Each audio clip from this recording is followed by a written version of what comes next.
ಈಗ ತಾನೇ ಉದ್ಘಾಟನೆಯನ್ನ ಮಾಡಿ ಈ ಒಂದು ವೇದಿಕೆ ಮೇಲೆ ಉಪಸ್ಥಿತರಿರ್ತಕ್ಕಂಥ ನಮ್ಮ ಆಲೂರು ತಾಲೂಕಿನ ಶಿಕ್ಷಣಾಧಿಕಾರಿಗಳು ಕೃಷ್ಣೇಗೌಡರು, ಒಂದು ರೀತಿ SLC ಅಂಕದಲ್ಲಿ ಹಾಸನ ಜಿಲ್ಲೆಯಲ್ಲಿ 2ನೇ ಸ್ಥಾನದಲ್ಲಿದ್ದೀವಿ. ನಾವು ನಮ್ಮ ವಿಧಾನಸಭಾ ಕ್ಷೇತ್ರದಲ್ಲಿ ಸಕಲೇಶಪುರ ಮೊದಲನೇ ಸ್ಥಾನದಲ್ಲಿದೆ. ಸಂತೋಷ ಆಗುತ್ತೆ. ನಾನು ಕೂಡ ಶಾಸಕನಾಗಿ ಇವತ್ತು ಒಂದು ಉತ್ತಮವಾದ ಕಾರ್ಯಕ್ರಮವನ್ನ ಬೈರಾಪುರ SP ಶಾಲೆಯಲ್ಲಿ ನಾವು ಮಾಡ್ತಾ ಇದ್ದೀವಿ. ಸರ್ಕಾರನೂ ಕೂಡ ಉತ್ತಮವಾದ ಒಂದು ಕಾರ್ಯಕ್ರಮವನ್ನು ಕೊಟ್ಟಿದೆ. ಪ್ರತಿಭಾ ಕಾರಂಜಿ ಅಂತಕ್ಕಂಥ ಕಾರ್ಯಕ್ರಮವನ್ನು ಕೊಟ್ಟು ಈ ಒಂದು ಕಾರ್ಯಕ್ರಮದಲ್ಲಿ ವೇದಿಕೆ ಮೇಲೆ ಎಲ್ಲ ಗಣ್ಯರು, ಜನಪ್ರತಿನಿಧಿಗಳಿದ್ದಾರೆ, ಶಿಕ್ಷಕ ವೃಂದದವರಿದ್ದಾರೆ, ವಿವಿಧ ಸಂಘಟನೆಯ ಮುಖಂಡರುಗಳಿದ್ದಾರೆ, ಸಮಾಜ ಸೇವಕರಿದ್ದಾರೆ. ನನ್ನ ವೇದಿಕೆ ಮುಂಭಾಗದಲ್ಲಿರ್ತಕ್ಕಂಥ ಎಲ್ಲ ನನ್ನ ಆತ್ಮೀಯ ಶಿಕ್ಷಕ ವೃಂದದವರೇ, ನನ್ನ ಪ್ರೀತಿಯ ಮಕ್ಕಳೇ, ಮಾಧ್ಯಮ ಮಿತ್ರರೇ, ಹಾಗೂ ಇಲ್ಲಿ ನೆಲೆದಿರ್ತಕ್ಕಂಥ ಎಲ್ಲ ನನ್ನ ಆತ್ಮೀಯ ಸಾರ್ವಜನಿಕ ಬಂಧುಗಳೇ, ಇವತ್ತು ಪ್ರತಿಭಾ ಕಾರಂಜಿಯನ್ನ ಮಾಡತಕ್ಕಂಥ ಮುಖ್ಯ ಉದ್ದೇಶ ಮಕ್ಕಳಲ್ಲಿ ಇರ್ತಕ್ಕಂಥ ಪ್ರತಿಭೆಗೆ ಒಂದು ಉತ್ತಮವಾದ ವೇದಿಕೆಯನ್ನ ನಿರ್ಮಾಣ ಮಾಡಿಕೊಡ್ತಕ್ಕಂಥದ್ದು. ಯಾಕೆಂತಂದ್ರೆ ಬೆಳಗಿಂದ ಸಂಜೆ ತಕ್ಕ ಮಕ್ಕಳಿಗೆ ಬರೀ ಓದನ್ನೇ ಹೇಳ್ಕೊಟ್ರೆ ಅವರಲ್ಲಿ ಇರ್ತಕ್ಕಂಥ ಬೇರೆ ಬೇರೆ ಪ್ರತಿಭೆಗಳು ನಮ್ಗೆ ಹೊರಗೆ ತರಲಿಕ್ಕೆ ಸಾಧ್ಯ ಇಲ್ಲ. ಕೆಲವೊಬ್ರು ಕ್ರೀಡೆಯಲ್ಲಿ ಹೆಚ್ಚಿನ ಆಸಕ್ತಿ ಇರ್ತಾರೆ, ಕೆಲವೊಬ್ಬರಿಗೆ ಸಾಂಸ್ಕೃತಿಕ ಕಾರ್ಯಕ್ರಮದಲ್ಲಿ ಆಸಕ್ತಿ ಇರುತ್ತೆ, ಮತ್ತೆ ಕೆಲವೊಬ್ಬರಿಗೆ ಕೆಲವೇ ಅವ್ರದೇ ಆದಂತಹ ಆಸಕ್ತಿಗಳು ಇರ್ತವೆ. ಈಗ ತಮಗೆ ಗೊತ್ತಿರೋ ರೀತಿಯಲ್ಲಿ ಋಷಭ್ ಶೆಟ್ಟಿ ಅವರು ಅಂತಾರಾಷ್ಟ್ರೀಯ ಮಟ್ಟದಲ್ಲಿ ಹೆಸರು ಮಾಡ್ತಾರೆ. ಯಾಕೆಂದ್ರೆ ಅವರಲ್ಲಿರ್ತಕ್ಕಂಥ ಪ್ರತಿಭೆಯನ್ನ ಏನು ಸಿನಿಮಾದ ಮುಖಾಂತರ ತನ್ನಲ್ಲಿರ್ತಕ್ಕಂಥ ಪ್ರತಿಭೆಯ ಪ್ರದರ್ಶನವನ್ನ ಮಾಡಿ ಅಂತಾರಾಷ್ಟ್ರೀಯ ಮಟ್ಟದಲ್ಲೂ ಕೂಡ ಒಂದು ಮನೆ ಮಾತಾಗಿದ್ದಾರೆ.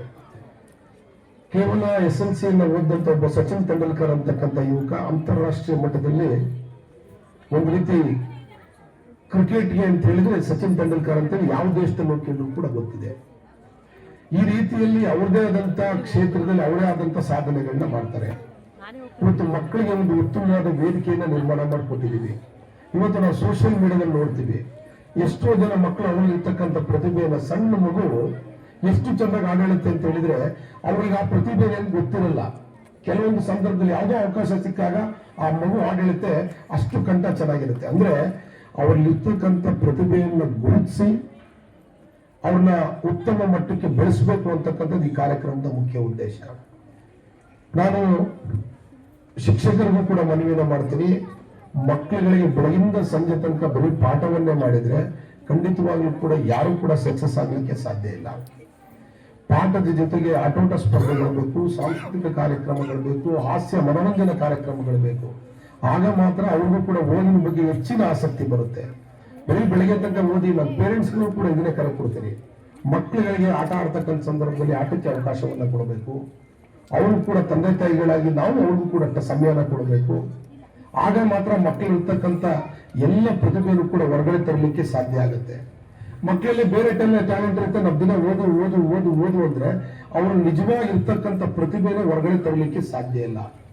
ಮತ್ತೆ ಶಾಲೆಯಲ್ಲಿ ಇವತ್ತು ನಮ್ಗೆಲ್ಲರೂ ಕೂಡ ಶಾಲೆಗಳಲ್ಲಿ ಉತ್ತಮವಾದ ವಿದ್ಯೆಯನ್ನು ಕೊಡ್ತಾ ಇದೀವಿ, ಅದ್ರ ಜೊತೆಗೆ ಉತ್ತಮವಾದ ಸಂಸ್ಕಾರವನ್ನು ಕೂಡ ಕೊಡಬೇಕು.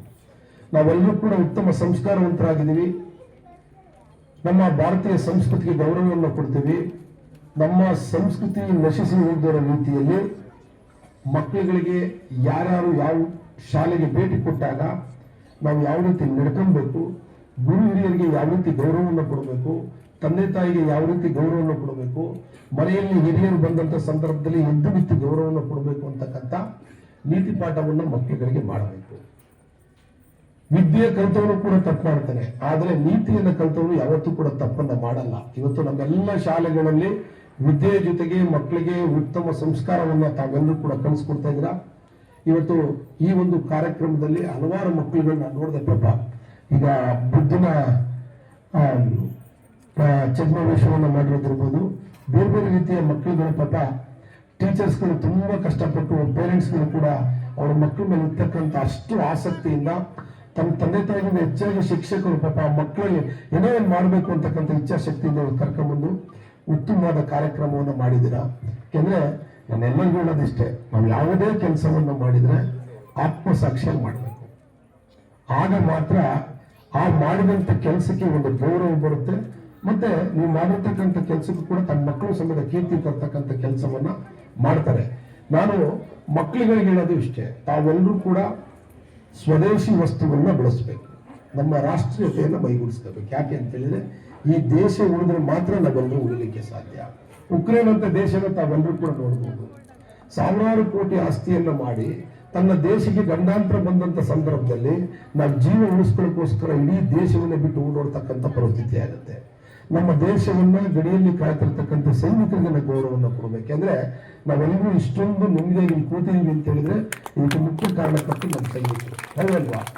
ನಾವು ಮೊದಲು ಸ್ವದೇಶಿ ವಸ್ತುಗಳನ್ನ ಬಳಸಲಿಕ್ಕೆ ಪ್ರಾರಂಭ ಮಾಡಬೇಕು. ಯಾಕೆ ಅಂತ ಹೇಳಿದ್ರೆ ಮೊನ್ನೆ ಅಮೆರಿಕದವರು ನಮ್ಮ ಮೇಲೆ ಆರ್ಥಿಕ ದಿಗ್ಬಂಧವನ್ನು ಹಾಕಲಿಕ್ಕೆ ಪ್ರಯತ್ನವನ್ನ ಮಾಡಿದ್ರು. ಸನ್ಮಾನ್ಯ ಮೋದಿ ಅವರು ಅದಕ್ಕೆ ಯಾವುದಕ್ಕೂ ಕೂಡ ಕೇರ್ ಮಾಡಲಿಲ್ಲ. ಯಾಕೆ ಅಂತ ಹೇಳಿದ್ರೆ ನಾವು ಎಲ್ಲಿ ತನಕ ಸ್ವದೇಶಿ ವಸ್ತುಗಳನ್ನ ಬಳಸಲ್ಲ, ನಾವು ಎಲ್ಲಿ ತನಕ ಸ್ವಾವಲಂಬಿಗಳಾಗಲ್ಲ, ಅಲ್ಲಿ ತನಕ ಬೇರೆ ದೇಶದವರು ನಮ್ಮ ಮೇಲೆ ಈ ರೀತಿ ಧಮಕಿ ಆಗ್ತಕ್ಕಂಥ ಕೆಲಸವನ್ನ ಮಾಡ್ತಾರೆ. ನಾವು ಸ್ವದೇಶಿ ವಸ್ತುವನ್ನು ಬೆಳೆದು ಸ್ಥಳೀಯ ವ್ಯಾಪಾರಸ್ಥರಿಗೆ ವ್ಯಾಪಾರವನ್ನು ಕೊಟ್ಟು ಅವನ್ನ ಆರ್ಥಿಕವಾಗಿ ಬೆಳೆಸಂತ ಸಂದರ್ಭದಲ್ಲಿ ಅವನ ಹಣ ಇಲ್ಲೇ ನಮ್ಮ ಜೊತೆ ನಮ್ಮಲ್ಲೇ ವಿನಿಯೋಗ ಆಗುತ್ತೆ, ನಮ್ಮಲ್ಲಿ 100 ಜನ ಕೆಲಸ ಸಿಗುತ್ತೆ. ಆ ಹಣ ನಮ್ಮ ದೇಶಕ್ಕೆ ತೆರಿಗೆ ಮುಖಾಂತರ ಬಂದು ನಮ್ಮ ದೇಶದ ಆರ್ಥಿಕ ಶಕ್ತಿ ಬೆಳೆಯಲಿಕ್ಕೆ ಸಾಧ್ಯ ಆಗುತ್ತೆ. ನಿಮ್ಗೆಲ್ಲರೂ ಕೂಡ ಗೊತ್ತಿರಬಹುದು, ಒಂದು ಸಮಯದಲ್ಲಿ ಭಾರತವನ್ನು ಯಾವ ರೀತಿ ಹೇಳ್ತಿದ್ರು, ನಿಜವಾಗ್ಲೂ ಕೂಡ ಹಾವಾಡಿದ ದೇಶ ಅಂತ ಹೇಳ್ತಿದ್ರು. ಇವತ್ತು ನಮ್ಮ ದೇಶದ ಎಜುಕೇಶನ್ ಸಿಸ್ಟಮ್ ಯಾವ ರೀತಿ ಇದೆ ಅಂತ ಹೇಳಿದ್ರೆ ಅಮೆರಿಕದಂತ ನಾಸದಲ್ಲೂ ಕೂಡ ಅತ್ಯಂತ ಹೆಚ್ಚು ವಿಜ್ಞಾನಿಗಳು ಇರ್ತಕ್ಕಂಥದ್ದು ಭಾರತದವರು, ಅಮೆರಿಕದಲ್ಲಿ ಹೆಚ್ಚು ವೈದ್ಯರು ಇರ್ತಕ್ಕಂಥದ್ದು ಭಾರತದವರು, ಅಲ್ಲಿರ್ತಕ್ಕಂಥ ಹೆಚ್ಚು ಸಾಫ್ಟ್ವೇರ್ ಇಂಜಿನಿಯರ್ ಇರ್ತಕ್ಕಂಥವ್ರು ಕೂಡ ಭಾರತದವರು. ಈ ನಿಟ್ಟಿನಲ್ಲಿ ಭಾರತ ಎಲ್ಲ, ಅದು ಶೈಕ್ಷಣಿಕವಾಗಿರ್ಬೋದು, ವೈಮಾನಿಕದಲ್ಲಿರ್ಬೋದು, ಎಲ್ಲ ವಿಭಾಗದಲ್ಲೂ ಕೂಡ ಭಾರತ ದಿಟ್ಟ ಹೆಜ್ಜೆಯನ್ನು ಇಡ್ತದೆ. ಇವತ್ತು ಭಾರತ ದೇಶ ಇಡೀ ಪ್ರಪಂಚದಲ್ಲಿ 3ನೇ ಬಹುದೊಡ್ಡ ಆರ್ಥಿಕ ಶಕ್ತಿಯಾಗಿ ಕೆಲವೇ ದಿನಗಳಲ್ಲಿ ನಾವು ನೋಡ್ತೀವಿ. 2047ಕ್ಕೆ ಸ್ವತಂತ್ರ ಬಂದ 100 ವರ್ಷದಲ್ಲಿ ಪ್ರಪಂಚದಲ್ಲಿ ಭಾರತವನ್ನು ನಂಬರ್ 1 ಆರ್ಥಿಕ ಶಕ್ತಿಯನ್ನಾಗಿ ಮಾಡಬೇಕು ಅಂತಕ್ಕಂಥ ಉದ್ದೇಶದಿಂದ ನಾವು ಇವೆಲ್ಲರೂ ಸೇರಿ ಕೆಲಸವನ್ನ ಮಾಡೋಣ, ದೇಶದ ಹಿತವನ್ನ ಕಾಯ್ತಕ್ಕಂಥ ಕೆಲಸವನ್ನ ಮಾಡೋಣ. ನಮ್ಮ ಮಕ್ಕಳು ಒಂದು ಪೇಪರ್ನ ಹೊರಗಡೆ ಎಸಿಬೇಕಾದ್ರೂ ಕೂಡ ಇದು ನನ್ನೂರು, ಇದು ನನ್ನ ದೇಶ, ನನ್ನ ಶಾಲೆ, ನಾವು ಇಲ್ಲೆಲ್ಲೂ ಕೂಡ ಅಶುಚಿತಕ್ಕೆ ಆಸ್ಪದ ಕೊಡಬಾರ್ದು, ಶುಚಿಯಾಗಿರ್ತಕ್ಕಂಥ ಕೆಲಸವನ್ನ ಮಾಡಬೇಕು ಅಂತಕ್ಕಂಥ ಮಕ್ಕಳ ಮನಸ್ಸಲ್ಲೂ ಕೂಡ ಆ ಭಾವನೆಯನ್ನ ಬರಬೇಕು. ಒಂದು ನೋಟನ ನಾವೆಲ್ಲ ಮದುವೆ ಮನೆಗೆ ಹೋದಾಗ ವಾಟರ್ ಬಾಟಲ್ ಕೊಡ್ತಾರೆ, ತಮ್ಮೆಲ್ಲರೂ ಕೂಡ ಗೊತ್ತಿದೆ. ಮೊದಲು 1 ಲೀಟರ್ ಕೊಡೋರು ಈಗ ಅರ್ಧ ಲೀಟರ್, 1/4 ಲೀಟರ್ ಬಂದ್ರೆ 1/4 ಲೀಟರ್ ನೀರು ಕುಡಿಯಲ್ಲ, ಅರ್ಧ ನೀರು ಕುಡಿದ್ಬಿಟ್ಟು ಅಲ್ಲೇ ಬಿಡಿಸಿದ ಹೊಟ್ಟೋಗ್ಬಿಡ್ತಾರೆ. ನಾನು ಹೇಳೋದು ಆ ಬಾಟ್ಲು ನೀರನ್ನು ಸಮೇತ ವೇಸ್ಟ್ ಮಾಡಬಾರ್ದು. ನಾವು ಅರ್ಧ ನೀರು ಕುಡಿದು ಇನ್ನು ಅರ್ಧ ಬಾಟ್ಲು ನೀರನ್ನು ಸಮೇತ ನಮ್ಮ ಜೊತೆ ತಗೊಂಡೋಗ್ಬೇಕು. ಅದೇ ನೀರು ನಾವು ಕುಡಿದೇನು ಕಷ್ಟ, ಎಷ್ಟು ಬಾಟ್ಲ್ ನೀರನ್ನ ವೇಸ್ಟ್ ಮಾಡಿ ಎಸೆತೀವಿ ಅಂದ್ರೆ ನೀರನ್ನ ನಾವು ಹೊಸದಾಗಿ ಉತ್ಪತ್ತಿ ಮಾಡ್ಲಿಕ್ಕೆ ಸಾಧ್ಯ ಇಲ್ಲ.